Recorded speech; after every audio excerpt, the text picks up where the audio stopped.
Good afternoon, everybody. First, at the outset, I would like to thank Sankalp and my dear friend Nisha for giving me this opportunity for a poem recital today.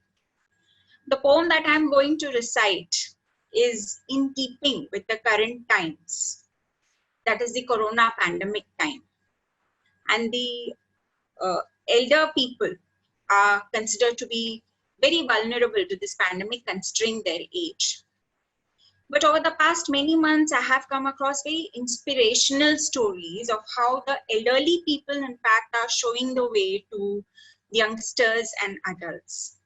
Because youngsters and adults at times have this chalta hai kind of attitude.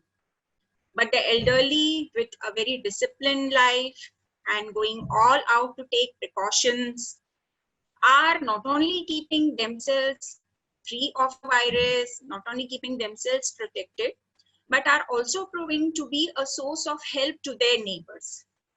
In this poem, I would like to, I'm trying to take you all to have a glimpse into the life of an elderly couple and how they are also trying to help their neighbor. So let's get on to the poem, Tomorrow Never Dies. It was 5 in the evening. The elevator opened in the building. With 2 bagfuls of vegetables and fruits, the other hand holding breads and biscuits. Amma was on her way to the 2nd floor. Appa was already waiting at the door. He relieved her of all the clutches, ready to wash them and sort into batches. Having a quick bath, she rushed into the kitchen. The dining table had a paper bag laden with supplies for Rekha, the neighboring girl. Amma took it and ran out with a swirl. She came back and settled for dinner. The menu was steamed idlis and chutney powder. Mixing the powder with spoonfuls of oil, Amma ate them to the delight of her day's toil. It was her first outing in 5 weeks. Appa takes his second idli just as she speaks. Of all the bhajiwalas and tales of their suffering, of the grocery shops and their refusal to entertain direct shopping. How some people just don't care about social distancing. How she managed to escape from some places that were crowding. With dinner done and utensils washed, it was time for her to read and be lost. It was 8:30 in the night. The mobile was in her hand. Usually it is stashed away in a corner or on some stand. It rang and she pressed it to her ears. Amma, why did you go out today? I had asked you and Appa to stay at home. Rekha messaged that you got her supplies. Why? Wasn't she supposed to do all this for you?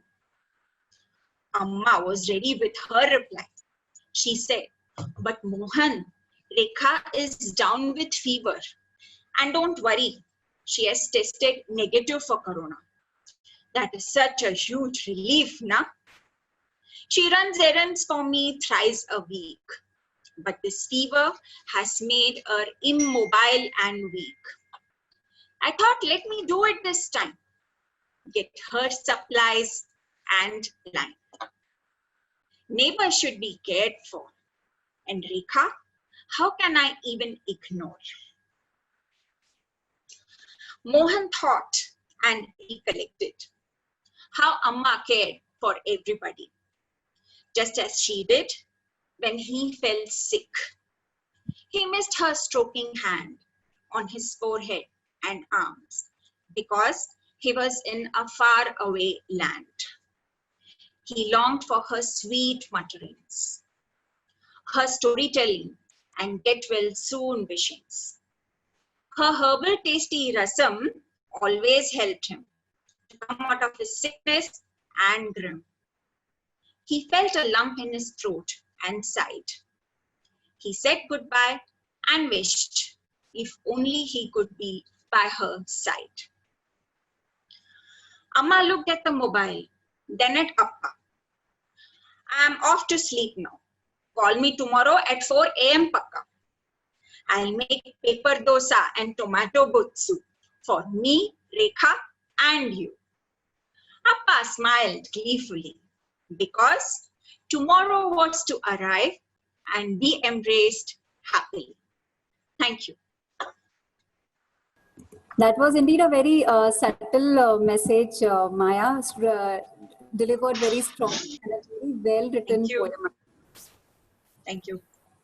Thanks, Nisha, for the opportunity. Most welcome, Maya.